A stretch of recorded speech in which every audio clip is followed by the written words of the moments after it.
Mística Ciudad de Dios. Segunda parte, libro 6, capítulo 8. Júntanse los demonios en el infierno a conferir sobre el triunfo de Cristo Salvador nuestro en Jerusalén, y lo que resultó de esta junta, y otra que hicieron los pontífices y fariseos en Jerusalén. Punto 1128. Todos los misterios que en sí contiene el triunfo de nuestro Salvador fueron grandes y admirables, como queda dicho, pero no es de menor admiración en su género el oculto secreto de lo que sintió el infierno oprimido del poder divino, cuando los demonios fueron arrojados a él, entrando su majestad en Jerusalén. Estuvieron desde el domingo que le sucedió esta ruina hasta el martes, 2 días enteros en el aterramiento que les causó la diestra del Altísimo, llenos de penoso y confuso furor, y con aullidos horribles lo manifestaban a todos los condenados, y toda aquella turbulenta república recibió nuevo asombro y tormento sobre lo acostumbrado. Y el príncipe de aquellas tinieblas, Lucifer, más confuso que todos, congregó en su presencia a cuantos demonios estaban en el infierno, y tomando un lugar más eminente como superior, les habló y dijo: Punto 1129. No es posible que no sea más que profeta este hombre que así nos persigue y arruina nuestro poder y quebranta mis fuerzas, porque Moisés, Elías y Eliseo y otros antiguos enemigos nuestros nunca nos vencieron con tanta violencia, aunque hacían otras maravillas, ni tampoco se me ha ocultado tantas obras de los otros como de éste, en particular de las de su interior, de que alcanzo a conocer muy poco. Y uno que solo es hombre, ¿cómo pudiera hacer esto y manifestar tan supremo poder sobre todas las cosas como generalmente publican? Y sin inmutarse ni engreírse, recibe las alabanzas y gloria que por ellas le dan los hombres. Y en este triunfo que ha tenido entrando en Jerusalén, ha mostrado nuevo poder contra nosotros y el mundo, pues yo me hallo con inferiores fuerzas para lo que deseo, que es destruirle y borrar su nombre de la tierra, de los vivientes. Y en esta ocasión que tenemos presente, no solamente los suyos le han celebrado y aclamado por bienaventurado,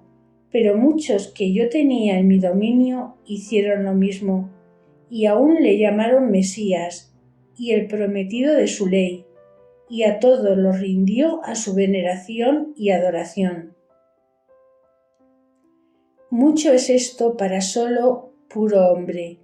y si éste no es más, ningún otro tuvo tan de su parte el poder de Dios, y con él nos hace y hará grandes daños, porque, después que fuimos arrojados del cielo, nunca tales ruinas hemos padecido ni conocido tal virtud como después que vino este hombre al mundo. Y si acaso es el Verbo humanado, como sospechamos, pide grande acuerdo este negocio,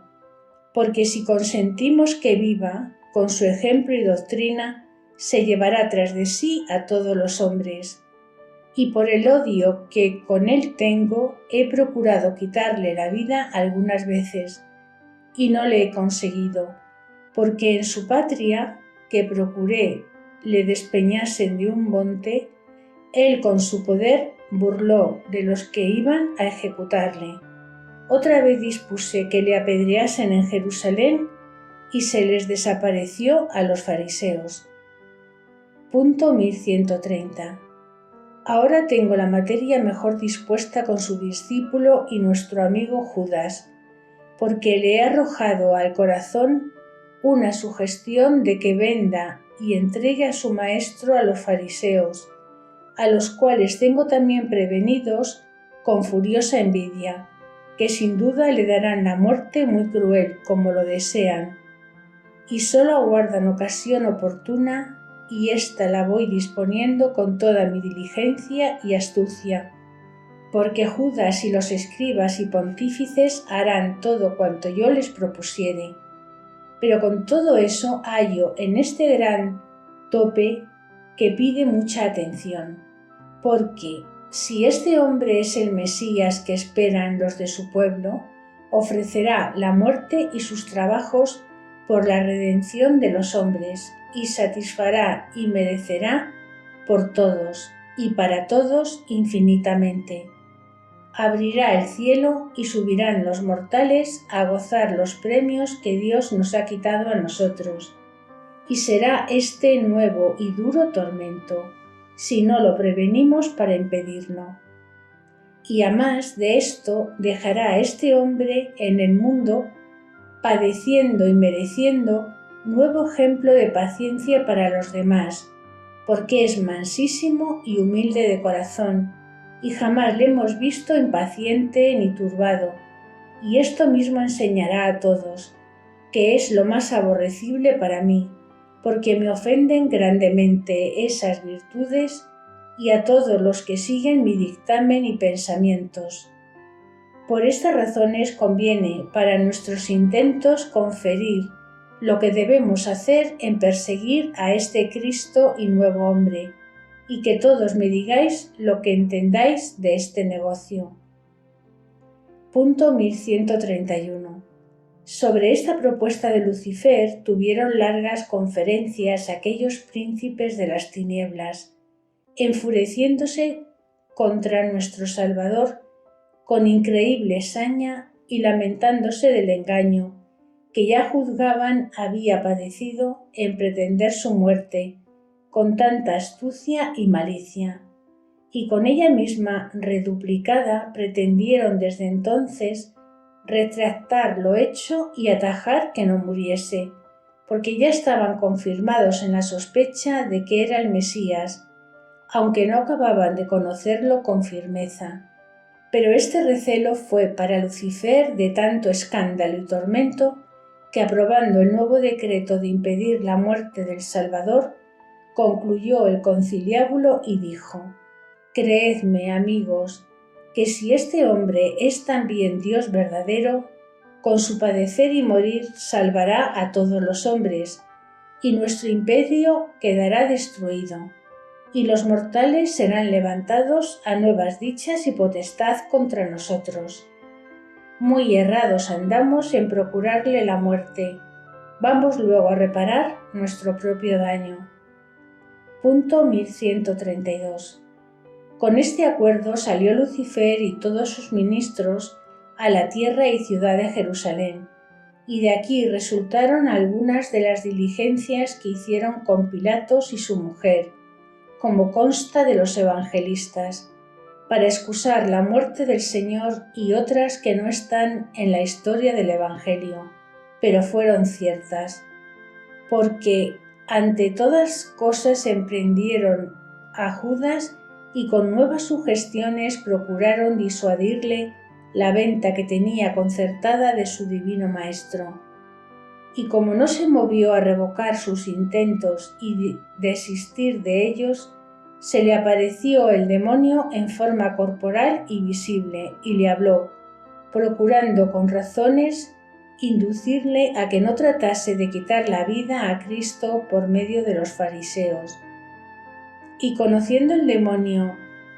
la desmedida codicia del avariento discípulo, le ofreció mucho dinero, porque no le entregase a sus enemigos. Y en todo esto puso Lucifer más cuidado que antes había puesto para inducirle al pecado de vender a su mansísimo y divino Maestro. Punto 1133. Pero ay de la miseria humana, que habiéndose rendido Judas al demonio para obedecerle en la maldad, no pudo hacerlo para retractarla, porque no estaba de parte del enemigo la fuerza de la divina gracia, y sin ella son vanas todas las persuasiones y diligencias extrañas para dejar el pecado y seguir el verdadero bien. No era imposible para Dios reducir a la virtud el corazón de aquel alevoso discípulo, pero no era medio conveniente para este fin la persuasión del demonio que le había derribado de la gracia. Y para no darle el Señor otros auxilios, tenía justificada la causa de su equidad inefable, pues había llegado Judas a tan dura obstinación en medio de la escuela del Divino Maestro, resistiendo tantas veces a su doctrina, inspiraciones y grandes beneficios, despreciando con formidable temeridad sus consejos, los de su Santísima Madre y Dulcísima Señora, el ejemplo vivo de sus vidas y conversación y de todos los demás apóstoles. Contra todo esto había forcejeado el impío discípulo con pertinacia más que de demonio y que de hombre libre para el bien, y habiendo corrido tan larga carrera en el mal, llegó a estado que el odio concebido contra su Salvador y contra la Madre de Misericordia le hizo inepto para buscarla, indigno de luz para conocerla, y como insensible para la misma razón y ley natural que le pudiera retardar en ofender al inocente de cuyas manos había recibido tan liberales beneficios. Raro ejemplo y escarmiento para la fragilidad y estulticia de los hombres, que con ella pueden en semejantes peligros caer y perecer, porque no los temen, y llegar a tan infeliz y lamentable ruina. Punto 1134. Dejaron los demonios a Judas desconfiados de reducirle y fuéronse a los fariseos, intentando la misma demanda por medio de muchas sugestiones y pensamientos que les arrojaron para que no persiguieran a Cristo nuestro bien y Maestro. Pero sucedió lo mismo que con Judas, por las mismas razones, que no pudieron traerlos a que retractasen su intento y revocasen la maldad que tenían fraguada, aunque por motivos humanos se movieron algunos de los escribas a reparar si les estaría bien lo que determinaban, pero como no eran asistidos de la gracia, luego les volvió a vencer el odio y envidia que contra el Señor habían concebido. De aquí resultaron las diligencias que hizo Lucifer con la mujer de Pilatos y con él mismo, porque a ella la incitaron, como consta del Evangelio, para que con piedad mujeril previniese y escribiese a Pilatos no se metiese en condenar a aquel hombre justo. Y con esta persuasión y otras que representaron al mismo Pilatos, le obligaron los demonios a tantos reparos como hizo para excusar la sentencia de muerte contra el inocente Señor, de que adelante hablaré lo que fuere necesario. Y como ninguna de estas diligencias se le logró a Lucifer y a sus ministros, reconociéndoles desconfiados, mudaron el medio y se enfurecieron de nuevo contra el Salvador de la vida, y movieron a los fariseos y a los verdugos y ministros, para que no pudiendo impedir su muerte, se la diesen atropelladísima y le atormentasen con la impía crueldad que lo hicieron, para irritar su invencible paciencia. Y a esto dio lugar el mismo Señor para los altos fines de la redención humana, aunque impidió que no ejecutasen los sayones algunas atrocidades menos decentes, que los demonios les administraban contra la venerable persona y humanidad del Salvador, como diré adelante. Punto 1135. El miércoles siguiente a la entrada de Jerusalén, que fue el día que Cristo nuestro Señor se quedó en Betania sin volver al templo, se juntaron de nuevo en casa del pontífice Caifás los escribas y fariseos, para maquinar dolosamente la muerte del Redentor del mundo, porque los había irritado con mayor envidia el aplauso que en la entrada de Jerusalén habían hecho con su majestad todos los moradores de la ciudad, y esto cayó sobre el milagro de resucitar a Lázaro y las otras maravillas que aquellos días había obrado Cristo nuestro Señor en el templo. Y habiendo resuelto que convenía quitarle la vida, paliando esta impía crueldad con pretexto del bien público, como lo dijo Caifás, profetizando lo contrario de lo que pretendió el demonio, que los vio resueltos, puso en la imaginación de algunos que no ejecutasen este acuerdo en la fiesta de la Pascua, porque no se alborotase el pueblo, que veneraba a Cristo nuestro Señor como Mesías o gran profeta. Esto hizo Lucifer para ver si con dilatar la muerte del Señor podría impedirla. Pero como Judas estaba ya entregado a su misma codicia y maldad, y destituido de la gracia que para revocarla era menester, acudió al concilio de los pontífices muy azorado e inquieto, y trató con ellos de la entrega de su maestro, y se remató la venta con 30 dineros, contentándose con ellos por precio del que encierra en sí todos los tesoros del cielo y tierra. Y por no perder los pontífices la ocasión, atropellaron con el inconveniente de ser Pascua, y así estaba dispuesto por la sabiduría infinita, cuya providencia lo disponía. Punto 1136. Al mismo tiempo sucedió lo que refiere San Mateo, que dijo nuestro Redentor a los discípulos: «Sabed que después de 2 días sucederá que el Hijo del Hombre será entregado para ser crucificado».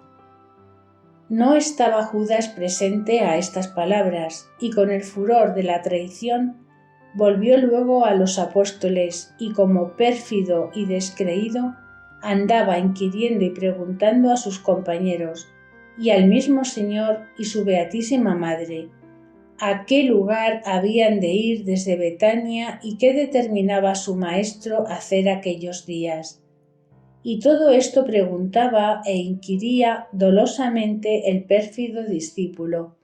para disponer mejor la entrega de su maestro, que dejaba contratada con los príncipes de los fariseos. Y con estos fingimientos y disimulaciones pretendía Judas paliar su alevosía como hipócrita, pero no solo el Salvador, sino también la prudentísima Madre conocía su redoble y depravada intención, porque los santos ángeles le dieron cuenta del contrato que dejaba hecho con los pontífices, para entregársele por 30 dineros. Y aquel día se llegó el traidor a preguntar a la Gran Señora a dónde determinaba ir su Hijo Santísimo para la Pascua. Y ella, con increíble mansedumbre, le respondió: ¿Quién podrá entender, oh Judas, los juicios y secretos del Altísimo?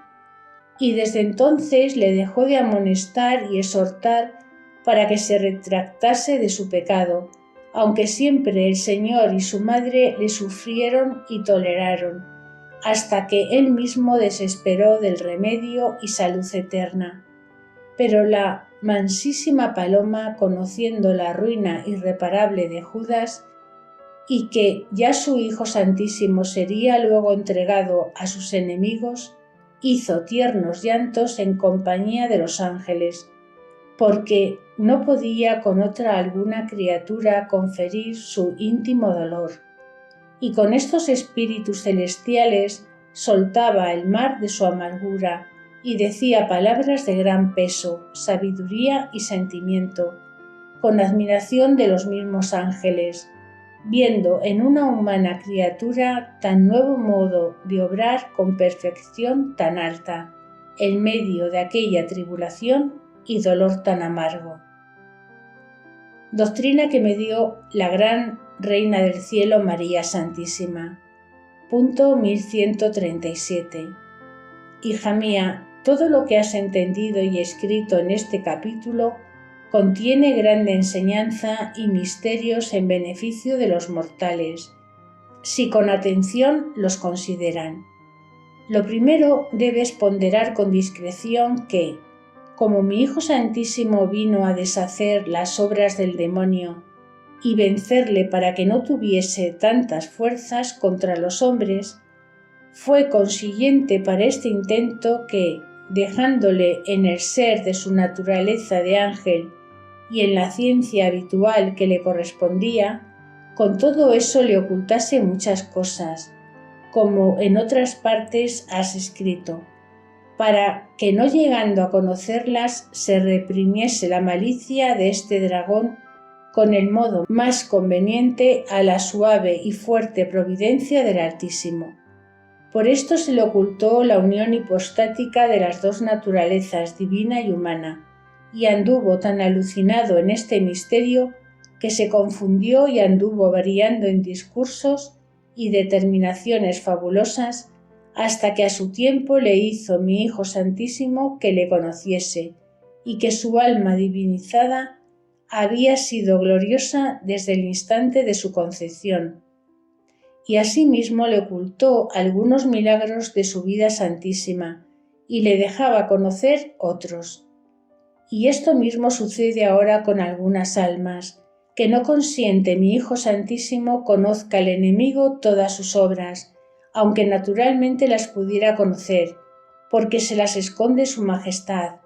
para conseguir sus altos fines en beneficio de las almas,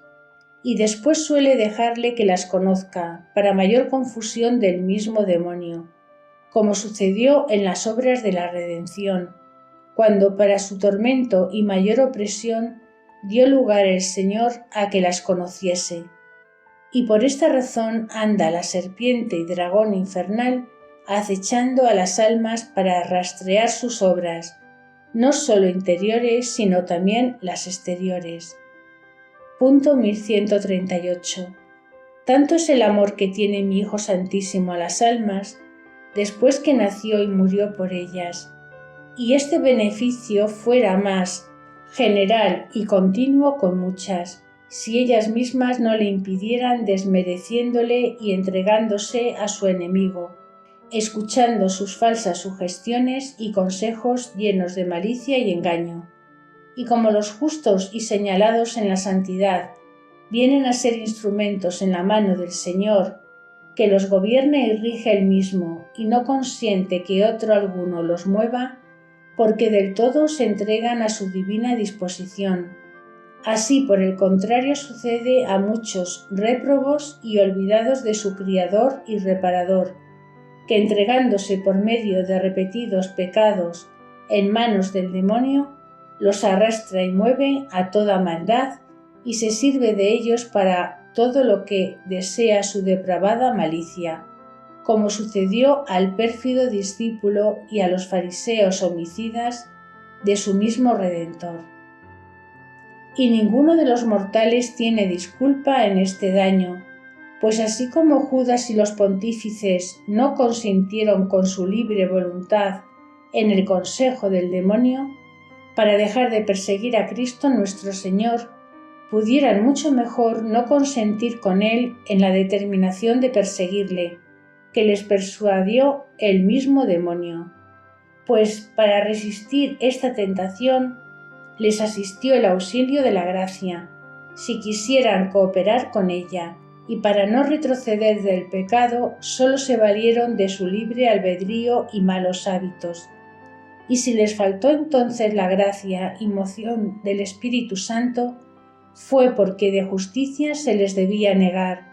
por haberse rendido y sujetado ellos al demonio, para obedecerle con toda maldad y para dejarle gobernar de sola su perversa voluntad, sin respeto a la bondad y poder de su Criador. Punto 1139. De aquí entenderás cómo esta serpiente infernal nada puede para mover al bien obrar y mucho para inducir y llevar al pecado, si las almas no advierten y previenen su peligroso estado.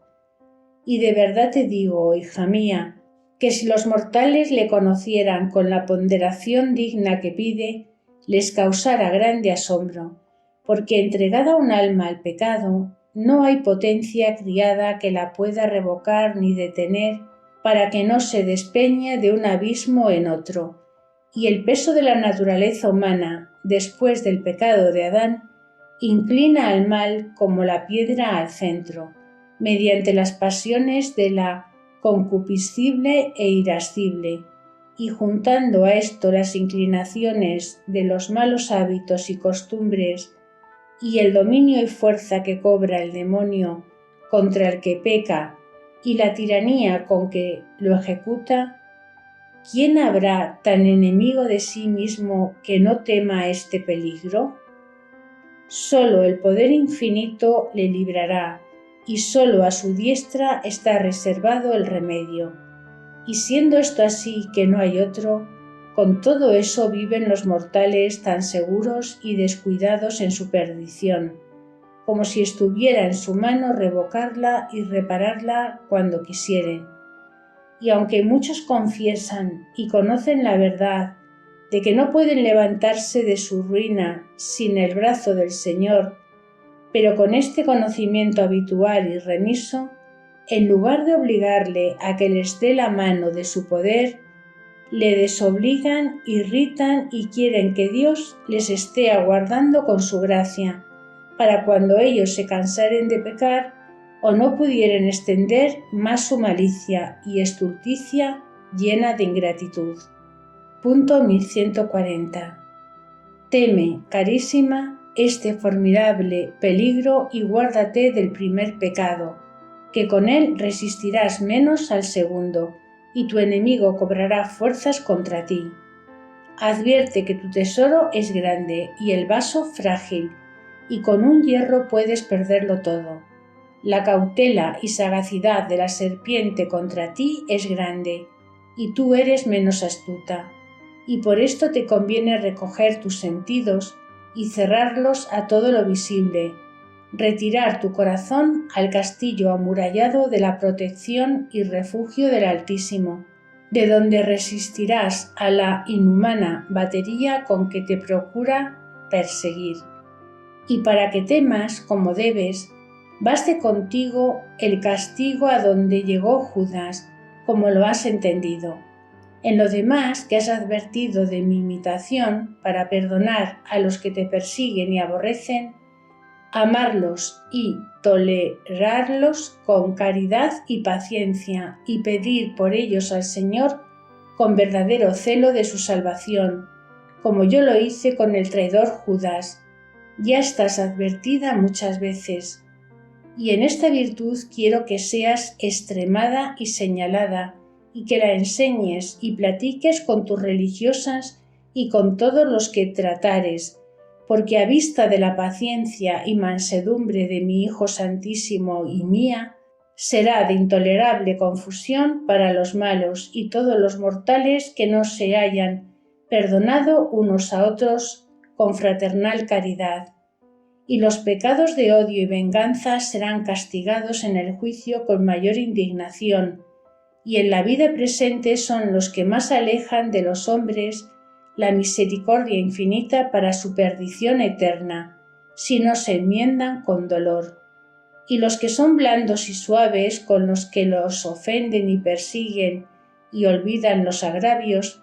tienen una particular similitud respectivamente con el Verbo humanado, que siempre andaba buscando, perdonando y beneficiando a los pecadores. Imitándole en esta caridad y mansedumbre de Cordero, se dispone el alma y tiene una como cualidad engendrada de la caridad y amor de Dios y del prójimo, que la hace materia dispuesta para recibir los influjos de la gracia y favores de la diestra divina.